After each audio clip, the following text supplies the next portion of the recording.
Hello and welcome back to another vlog. You are watching Sarthak बता to सार्थक vlogs. नया दिन, नई शुरुआत। जय श्री राम सबको।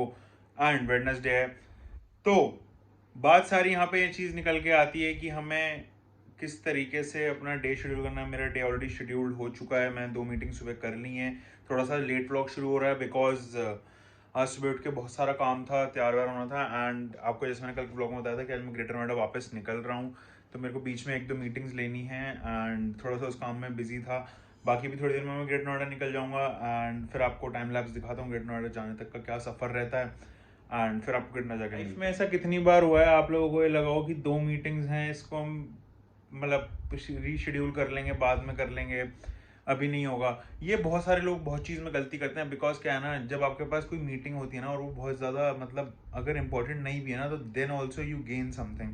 उस चीज़ को मत छोड़ो बिकॉज जो मज़ा उस चीज़ को उस टाइम में करने को है ना, वो फिर चीज़ निकल जाती है एंड देन बहुत ज़्यादा दिक्कत होती है कि आपने उस दिन क्यों नहीं करी। बिकॉज आपके पास आने वाले दिनों में काम बढ़ता जाता है and then it keeps on piling.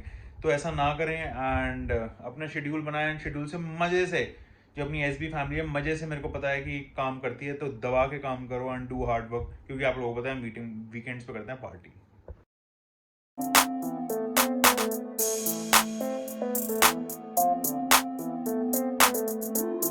तो मेरठ के लिए निकल गए हैं और मैं कुछ 3:30 बजे के आसपास तक ग्रेटर नोएडा पहुंचूंगा। तो अभी तो रास्ते में ही है। अगर आप लोगों को दिखाऊं तो मैं तो कुछ ऐसा है, अगर आप देखो तो। एंड बाकी तो बस बैठे हैं गाड़ी में और जा रहे हैं।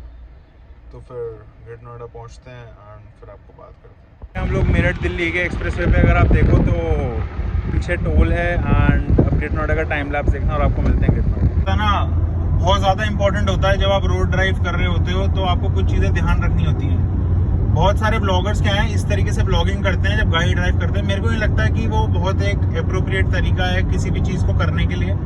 बट सेकेंडली मेरे को ये लगता है कि अगर आप इंडिविजुअल ड्राइव कर रहे हो तो एक आप हैंड स्टैंड ले लो जो आपकी मिरर पे लग जाता है, या फिर आप जो है नॉर्मल कोई आपके साथ जा रहा है उसको बोलो वो ब्लॉगिंग करे। बिकॉज 90% ऑफ द टाइम जब तक किसी का उसका फॉर एग्जांपल एक्स बंदे का फोन नहीं आता तब तक वो आपके लिए ब्लॉग कर सकता है। बिकॉज गाड़ी में बैठ के और वो क्या ही कर सकता है कोई, ठीक है। तो ये एक मेरा ब्लॉगिंग को लेकर पर्सपेक्टिव है। दूसरी चीज़ ये है कि बहुत सारे लोग, जैसे मैं फाइनेंशियल एडवाइजर हूँ, मेरी ब्लॉगिंग टीम है या जो एसबी आर्मी है वो ये चीज़ पूछना चाहती है कि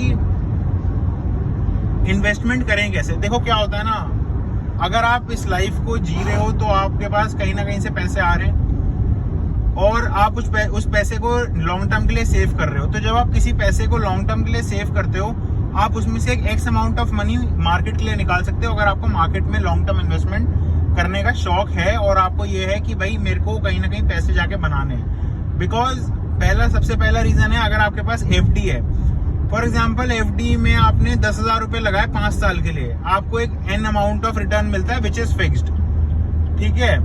दूसरी चीज, आप फॉर एग्जाम्पल एक वो लगा रहे हो, क्या कहते हैं, मार्केट में पैसा लगा रहे हो, तो आपको क्या होता है, जो रिटर्न है ना वो एक लिमिटेड लेवल से ऊपर मिलता है। तो जैसे फॉर एग्जाम्पल अगर आपको कोई बैंक 5.5% का रिटर्न दे रहा है, तो अगर निफ्टी अगर अपने तरीके से चल जाए तो निफ्टी आपको मोटा भी तो नहीं 7.5 से 8% का वो दे देगी रिटर्न, विच इज आपके लॉन्ग टर्म में बहुत ज्यादा इंपॉर्टेंट है ये चीज करना। तो थोड़ा सेव करते रहिए और मार्केट में डालते रहिए। मेरे को लगता है कि 5 से 6 साल में कोई भी बंदा बहुत आराम से पैसे बना लेगा किसी भी तरीके से।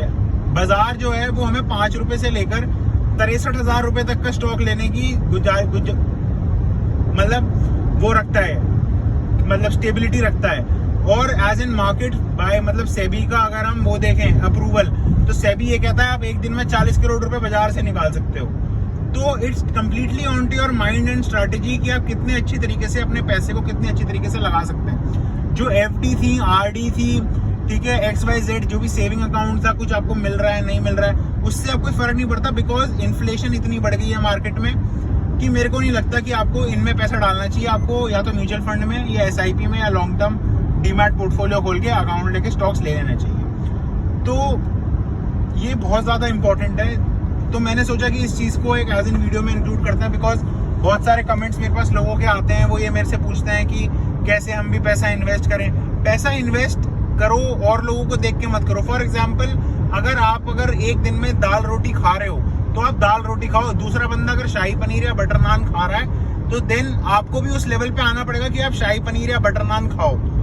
तो जबरदस्ती नहीं है कि तीसरा बंदा अगर 20,000 रुपए महीना कमा रहा है तो मैं भी कमाऊं, वो जरूरी नहीं होता है। जरूरी मार्केट में ये होता है कि आप कहीं पे भी पैसा लगा रहे हो वो कितनी अच्छी तरीके से पैसा लगा हुआ है। अब फॉर एग्जाम्पल आपने एक्स अमाउंट ऑफ कंपनी में पैसा लगा दिया और आपने देखा वो कंपनी 3 दिन में बंद हो गई, तो बचा क्या उसमें? आपने जो 20,000 रुपए तो चले गए ना। अब फॉर एग्जाम्पल आप एक्स जितनी भी एमएनसीज है, रिलायंस है, टीसीएस है, ये मैं बता नहीं रहा, बट लेकिन ये कुछ कंपनीज है जिन्होंने शेयर होल्डर वैल्यू को बहुत अच्छी तरीके से बना के रखा हुआ है। तो यही है, पैसा धीरे धीरे इन्वेस्ट करो, लॉन्ग टर्म में बहुत बढ़िया पैसा बनता हुआ दिखाई देगा।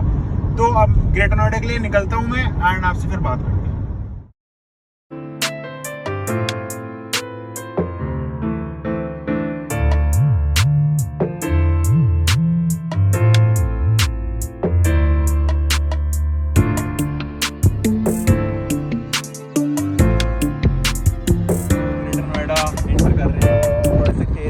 जय श्री राम कर लेते हैं एंड मिलते हैं।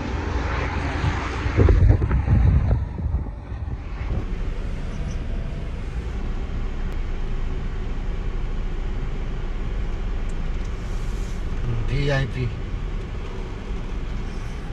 ऐसे होते हैं कुछ बकलोली जो VIP लिखवा लेते हैं अपनी गाड़ी पे, और ये कोई ना होगा 2 रैपट मार के उतार देंगे ऐसे नीचे, तो समझ में आ जाएगा इसे ये कौन सा VIP है। ऐसे हुए हैं VIP है, देखो नंबर प्लेट भी देखो। तो VIP के दो बड़े बड़े वो होते हैं अर्थ। एक होता है वेरी इंपॉर्टेंट पर्सन जो VIP लगाते हैं, और एक होता है वेरी इडियट पर्सन। तो ये वेरी इडियट पर्सन का एग्जांपल है, आपके सामने हो जाएगा।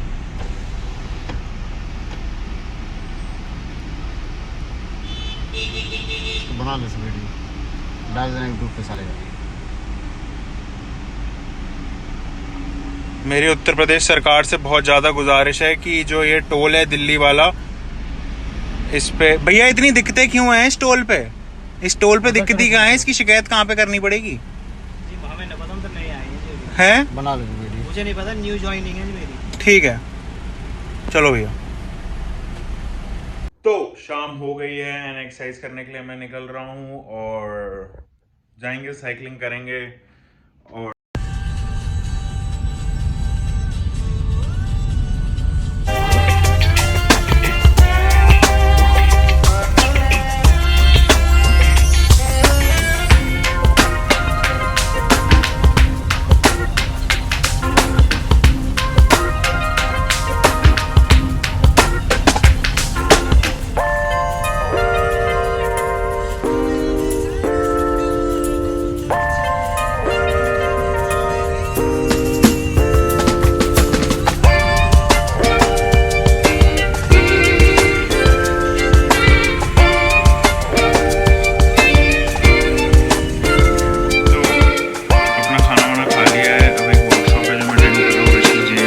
स्कॉलर, ये को-फाउंडर है जो कि बहुत अच्छी तरीके से किसी सोशल मीडिया मार्केटिंग किस तरीके से होता है उसको समझाता है। तो मेरे को अपनी स्किल्स लर्न करनी है, स्किल्स को अंडरस्टैंड करना बहुत इंपॉर्टेंट होता है। तो मैं बैठ गया हूँ, अब मैं इसका सेशन करूँगा एंड देन सो जाऊँगा। सो मैं अपना सेशन करता हूँ, आपको एक स्नीक पिक दिखा सकता हूँ। So this is how the session goes, this is Rishi Jain and तो मैं अपना सेशन खत्म करता हूँ, ब्लॉग को एंड करते हैं। Thanks for watching the blog. Like, share, subscribe, comment, share करो लोगों के साथ, सब्सक्राइब बटन को ठोक दो। मैं मिलता हूँ कल आपको नए ब्लॉग के साथ।